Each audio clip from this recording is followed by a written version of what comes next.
بسم اللہ الرحمن الرحیم۔ السلام علیکم۔ میرے چھوٹے بھائی کو اپنے دوست کی دیکھا دیکھی کبوتر پالنے کا شوق چڑھا تھا۔ وہ پیارے پیارے سفید کبوتر خرید لائے اور چھت پر بنے ہوئے ڈربے میں رکھ دیا۔ چند دن سہیب نے اس کی دیکھ بھال کی، دانہ وغیرہ ڈالتا رہا، پھر اس مشقت سے اکتا گیا۔ مجھے تو بھائی کی مستقل مزاجی کا پتہ تھا کہ اس کا شوق کی نیا پار نہیں لگتی۔ تب میں روزانہ باقاعدگی سے ڈربہ صاف کر کے کبوتروں کو دانہ پانی ڈالنے لگی۔ وہ مجھ سے ہل گئے، مجھے بھی ان سے لگاؤ ہو گیا۔ جب تک صبح و شام چھت پر جا کر ان کی خبر گیری نہ کر لیتی مجھے چین نہ آتا۔ ان دنوں میں 9ویں جماعت میں پڑھتی تھی۔ اسکول جانے سے پہلے دانہ پانی ڈالنا ہوتا تھا۔ سچ کہو صبح سویرے اٹھنا بہت دشوار لگتا تھا، لیکن ان پرندوں کی خاطر اٹھ جاتی تھی۔ یہ اتوار کا دن تھا۔ اس روز میں ذرا دیر سے چھت پر گئی۔ کبوتروں کو کھولا تو وہ پھڑپھڑا کر ڈربے سے نکلے اور ڈرتے ہوئے میری جانب آ کر دانہ چگنے لگے۔ میں ان کو دانہ چگتے دیکھ کر سرور محسوس کر رہی تھی۔ جب دل کرتا اپنے بازوں پر بٹھا کر پیار سے باتیں کرتی، وہ جواب میں غوں کے سوا کچھ نہ بولتے۔ میں اپنی اس مشغلے میں مشغول تھی کہ اچانک نظر سامنے کی طرف اٹھ گئی، جہاں ساتھ والی چھت پر ایک لڑکا سیب کھا رہا تھا۔ وہ کافی خوبرو اور ہیرو ٹائپ تھا۔ میں نے اس کی طرف کوئی دھیان نہیں دیا۔ وہ مسکرایا اور مخصوص آواز منہ سے نکالی تو میرے ہاتھ پر بیٹھا کبوتر فوراً اڑ کر اس کی چھت کی منڈیر پر جا بیٹھا۔ وہ لڑکا چند منٹ رکا، پھر اپنے گھر کی زیر منزل میں چلا گیا۔ اگلی صبح وہ پھر وہاں موجود تھا۔ شاید اسے کبوتروں کی خوبصورتی نے بھا لیا تھا۔ اب یہ روز ہونے لگا۔ میں تو چھت پر آتے ہی اپنے کام میں مگن ہو جاتی اور وہ مجھے کام کرتے دیکھتا رہتا۔ مجھے اس کا کھڑا ہونا ناگوار نہ گزرتا تھا، کیونکہ وہ میری طرف نہیں بلکہ کبوتروں کی جانب متوجہ رہتا تھا۔ اس نے کبھی مجھ سے بات نہ کی، لیکن ایک روز ایک کبوتر کا سر ڈربے کی جالی میں پھنس گیا تو اس نے آواز دے کر کہا، کبوتروں کی ملکہ پیچھے دیکھو۔ میں نے مڑ کر دیکھا تو ڈربے کی جالی میں ایک کبوتر کی گردن پھنسی ہوئی تھی۔ میں نے جلدی سے اسے نکالا، ورنہ وہ بیچارہ تو مر ہی گیا ہوتا۔ پڑوسی لڑکا پہلی بار مجھ سے براہ راست مخاطب ہوا تھا۔ اگلے دن صبح چھت پر گئی تو وہ پہلے سے اپنی چھت پر موجود تھا۔ اس نے سلام کیا۔ میں نے خوش دلی سے جواب دیا۔ تب اس نے مجھے کبوتر پالنے کے بارے میں ایک معلوماتی کتاب دی اور اس پرندے کی دیکھ بھال کے بارے میں کچھ باتیں بھی بتائیں۔ اب وہ مجھ سے روزانہ کبوتروں کے بارے میں باتیں کرتا اور میں اس سے باتیں کر کے خوش ہوتی۔ 2 ماہ ایسے ہی گزر گئے کہ ایک بلا میرے کبوتروں کے پیچھے لگ گیا اور ان کی گھات میں رہنے لگا۔ جب میں دانہ پانی ڈال کر اسکول چلی جاتی اور کبوتر دانہ چگنے میں مہر ہوتے تو وہ کسی ایک کبوتر کو دبوچ لیتا۔ اسی طرح وہ آئے دن شکار کرنے لگا اور کبوتر ایک ایک کر کے کم ہونے لگے۔ بالآخر جب صرف 2 کبوتر بچ گئے تو پڑوسی لڑکے ارباز نے مجھ سے کہا، اب تم یہ کبوتر مجھے دے دو، تم ان کی حفاظت نہیں کر سکتے۔ میرے دوست نے کبوتر پال رکھے ہیں، یہ میں اس کو دے دوں گا تو ان کی جان بچ جائے گی۔ کبوتر پالنا لڑکوں کا کام ہے، لڑکیوں کا نہیں۔ اگر تم کو ایسا ہی شوق ہے تو اپنے صحن میں طوطا پال لو یا چوزے رکھ لو تاکہ ان کی دیکھ بھال کر سکو۔ مجھے اس کی بات ٹھیک لگی۔ اب کبوتر نہ رہے تھے، مگر میں پھر بھی اوپر جاتی اور ارباز سے باتیں کرتی، یہاں تک کہ مجھے اس کے خاندان کے تمام افراد کے بارے میں معلومات حاصل ہو گئیں۔ اگرچہ میں اس بات کو صحیح نہیں جانتی تھی، لیکن مجھے اس بات کا احساس ہی نہیں ہوا کہ میں کسی لڑکے سے باتیں کر رہی ہوں۔ یوں محسوس ہوتا تھا کہ ارباز لڑکا نہیں بلکہ میری ایک اچھی سہیلی ہے۔ 10ویں جماعت پاس کرتے ہی میں نے جانا کہ میں ارباز سے بات چیت کر کے کچھ غلط کر رہی ہوں۔ تبھی عہد کر لیا کہ صبح سویرے چھت پر نہیں جایا کروں گی۔ یہی 3 دن چھت پر نہ گئی، لیکن یہ دن میں نے بہت مشکل سے گزارے۔ حد درجہ اداس تھی کیونکہ ارباز ہی وہ ہستی تھا جس سے اپنے دل کی ہر بات کہہ دیا کرتی تھی۔ چوتھے دن میں اپنے قدموں کو اوپر جانے سے نہیں روک سکی۔ وہ وہاں میرا انتظار کر رہا تھا۔ تم کہاں تھی راجی؟ وہ بے اختیار بولا۔ میں تو انتظار کر کر کے مر گیا۔ میں نے بہانہ کیا کہ خالہ کے گھر گئی تھی۔ پھر ہماری باتیں شروع ہو گئیں۔ اب ہم کبوتروں، پرندوں اور دنیا جہان کی نہیں بلکہ مستقبل کے آنے والے دنوں کی باتیں کرتے تھے۔ یوں وقت پر لگا کر اڑتا گیا۔ ایک صبح میں اوپر گئی تو وہ نہیں تھا۔ دل دھک سے رہ گیا۔ سارا دن کرب میں ٹہل ٹہل کر جیسے سولی پر کاٹا۔ اگلی صبح وہ موجود تھا۔ بے اختیار میرے منہ سے نکلا، تم کہاں تھے؟ اس نے بتایا کہ بخار ہو گیا تھا۔ واقعی وہ زرد اور کمزور نظر آ رہا تھا۔ میرا دل بیٹھ گیا۔ اسی لمحے محسوس ہوا کہ مجھے اس سے گہرا لگاؤ ہو گیا ہے۔ اب رات کو دیر سے نیند آتی، کروٹیں بدلتی رہتی اور وہ مجھے یاد آتا رہتا۔ ایک رات جب نیند نہیں آئی، بے چینی پریشان کر رہی تھی، میں نے رونا شروع کر دیا اور پکا ارادہ کر لیا کہ کل صبح ضرور اس سے اپنے دل کی بات کہہ دوں گی۔ اگلے دن اوپر گئی اور اس سے کہا، ایک بات پوچھوں؟ پوچھو، اس نے جواب دیا۔ ارباز، پہلے ہم جس گھر میں رہتے تھے وہاں ایک لڑکا پڑوس میں رہتا تھا۔ میں اس کو پسند کرتی تھی۔ میرا اتنا کہنا تھا کہ اس نے سر نیچے کر لیا، جیسے کچھ چھپانا چاہتا ہو۔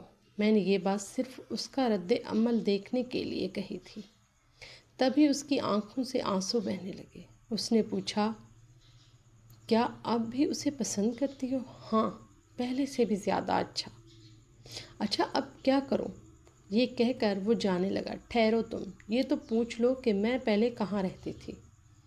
تم پہلے کہاں رہتی تھی؟ جب سے پیدا ہوئی ہوں اسی گھر میں رہتی ہوں۔ یہ کہہ کر میں ہنسی۔ تب وہ سمجھ گیا کہ میں کیا کہنا چاہتی ہوں۔ تم نے تو مجھے ڈرا ہی دیا تھا۔ اندھا جھوٹ مت بولنا۔ وہ بے حد سنجیدگی سے بول رہا تھا۔ میں نے اب اسے روز چھت پر جاتی تھی جب کپڑے دھو کر سکھانے ہوتے تھے، پھر یونیفارم دھو کر الگنی پر ڈالنے کے لیے بہانے اوپر جانے لگی۔ ماں نے 1-2 بار ٹوک دیا کہ کبوتر تو رہے نہیں، پھر اتنی صبح چھت پر جانے کی کیا ضرورت ہے؟ ماں، میں ورزش کرتی ہوں۔ میں سمجھ گئی کہ ماں کو کھٹک گئی ہے۔ تب ہی ارباز سے کہا، کیا تم رات کو نہیں آ سکتے؟ میں کافی دن سے یہی کہنا چاہتا تھا، لیکن ڈرتا تھا کہ تم ناراض نہ ہو جاؤ۔ میں آج رات 12:30 بجے تمہارے گھر کے باہر آؤں گا۔ اب مجھے رات کا انتظار تھا۔ امی ابو ٹھیک 10:30 بجے سو جاتے۔ میں 12 بجے ڈرائنگ روم کے دروازے کے پاس بیٹھ کر اس کا انتظار کرنے لگی۔ وہ 12:15 بجے آ گیا۔ میں نے فوراً دروازہ کھول کر اس کو اندر بلایا اور اوپر بنے کمرے میں لے گئی۔ میں نے پہلے سے کھانے پینے کا لوازمات کمرے میں رکھے ہوئے تھے۔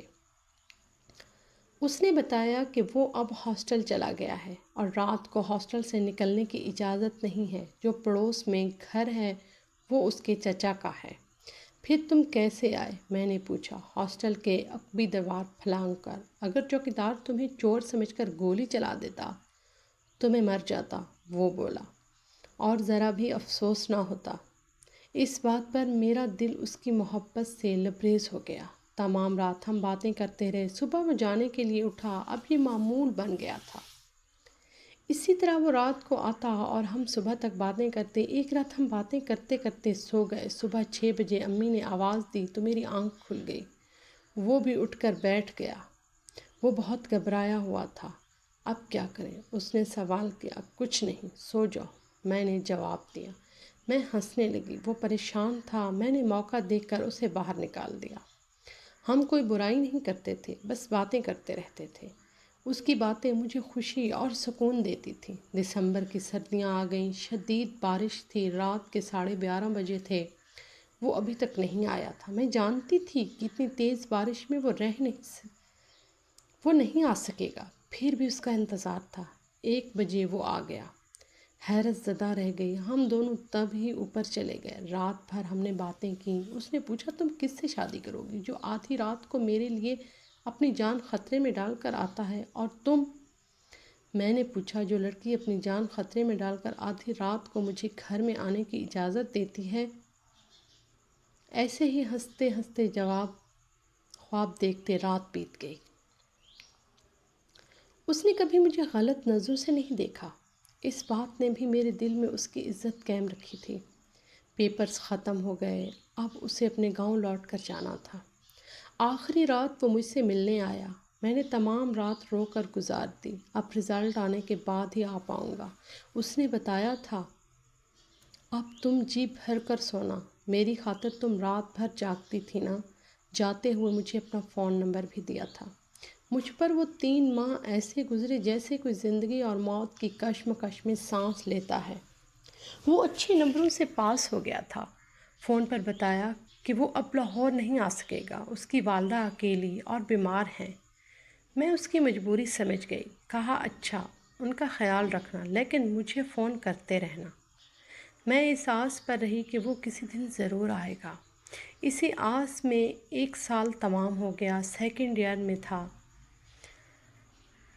میں سیکنڈ ایئر میں تھی کہ ہمارے رشتہ دار میرا رشتہ لے آئے۔ یہ کافی امیر لوگ تھے۔ امی ابو نے ان کو ہاں کر دی اور میں نے روتے روتے اپنا حال برا کر لیا۔ امی ابو پریشان تھے کہ آخر کیا معاملہ ہے۔ وہ سر جوڑ کر بیٹھے تھے کہ کیا کریں جو میں رضامند ہو جاؤں۔ ادھر میں ارباز کو فون کرتی کہ جلدی اپنی امی کو ہمارے گھر رشتے کے لیے لے آؤ، تمہارے چچا ہمارے پرانے پڑوسی ہیں، ضرور بات بن جائے گی۔ اس نے کہا، بڑی مجبوریاں ہیں، ابھی بڑے بھائی کی شادی ہونی ہے، اپنی شادی کی بات کیسے کروں؟ یوں بھی ابھی میں شادی کی ذمہ داریاں نہیں اٹھا سکتا۔ اگر مجھ سے واقعی محبت کرتے ہو تو والدین کے سامنے ڈٹ جاؤ، میں شادی تم سے ہی کروں گا، مگر جب مناسب وقت آئے گا۔ میں نے اسے سمجھایا، یہ صحیح ہے، لیکن ہمارے ہاں لڑکیوں کی شادی جلدی کر دیتے ہیں۔ میں گریجویشن کے بہانے 2 سال کی مہلت لے بھی لوں تو رشتہ طے کرنا ضروری ہے۔ تم والدین کو راضی کرو کہ وہ رشتہ طے کر جائیں، شادی کی بات بعد میں کر لینا۔ تمہارے والدین کا آنا اس وقت بہت ضروری ہے۔ جانتی تھی وہ بے وفا نہ تھا، اس کی بھی مجبوریاں تھیں۔ بے شک ہم دونوں بے وفا نہ تھے، لیکن حالات نے ہمیں الگ الگ راستوں کا مسافر بنا دیا۔ میں کسی اور کی ہو گئی اور وہ کسی اور کا۔ والدین سے کتنے بہانے کرتی، کتنی بار انکار کرتی، آخر ہار کر چپ سادھ لی، کیونکہ جب میں نے ارباز کو بتایا کہ یہ میرا آخری فون ہے، اب بھی تمہارے والدین نہ آئے تو والدین سے انکار نہ کر سکوں گی، لیکن ارباز کا نہ کوئی فون آیا اور نہ وہ خود آیا۔ اس نے جھوٹی تسلی بھی نہ دی۔ جب رشتے والے بار بار آنے لگے تو ایک دن میں نے رو کر امی کے کندھے پر سر رکھ دیا۔ انہوں نے مجھے گلے لگایا، ابو نے سر چوما اور کہا، بیٹی ہم تیرے بھلے کی بات سوچتے ہیں، ایسے گھر میں تو دلہن بن کر جائے گی کہ عیش کرے گی۔ ہماری دلی دعائیں تمہارے ساتھ ہیں۔ خدا نے میری عزت رکھ لی اور میرے والدین کی لاج رکھ لی۔ شاید اس دن کے لیے ہی تو میں نے اپنے دل کو باغی نہ ہونے دیا، کسی لیے بغاوت کرتی، اس ارباز کے لیے جو اس قدر مجبور تھا کہ تسلی کی تو بول کہنے اپنے چچا کے گھر بھی نہ آیا۔ حالانکہ وہ ہمارے پرانے پڑوسی تھے، اگر وہ مجبور تھا تو میں بھی مجبور تھی۔ وہ لڑکا ہو کر کچھ نہ کر سکا تو میں لڑکی ہو کر کیا کر سکتی تھی؟ خدا کا شکر ہے کہ عزت سے اپنے والدین کی دعاؤں میں رخصت ہو گئی۔ اللہ نے میرے والدین کی دعائیں سن لیں۔ مجھے ایک نہایت نیک اور محبت کرنے والا شوہر ملا، جس نے کبھی بھی مجھے تکلیف نہیں دی۔ آج سوچتی ہوں کہ کیا ہی اچھا ہوتا کہ میں ارباز سے کلام ہی نہ کرتی اور نہ بات آگے بڑھتی۔ خدا نے میرے والدین پر رحم کھایا جو میری عزت سلامت رہی، ورنہ آبرو کے خاک میں ملنے میں کیا دیر لگتی ہے۔ سنا ہے کبوتر قاصد ہوتے ہیں، کوئی قاصد کبوتر مل جاتا تو اسے ارباز کی طرف بھیجتی اور کہتی، بے شک تم بے وفا نہیں ہو، لیکن بے وفا میں بھی نہیں ہوں۔ تم نے اپنے والدین سے وفا کی تو میں نے بھی اپنے والدین سے وفا کی، جس کے صلے میں ایک باعزت زندگی چاہنے والے شوہر، اچھا گھر اور پیارے پیارے بچے نصیب ہوئے۔ مجھے ماں باپ کی دعا لگی، امید ہے کہ ارباز کو بھی اس کے والدین کی دعا لگی ہوگی، اچھی شریک حیات اور اچھی زندگی ملی ہوگی۔ ہمارے چینل کو سبسکرائب کیجیے گا اور کمنٹ میں بھی بتائیے گا کہ آپ کو ہماری ویڈیو کیسی لگتی ہیں۔ شکریہ۔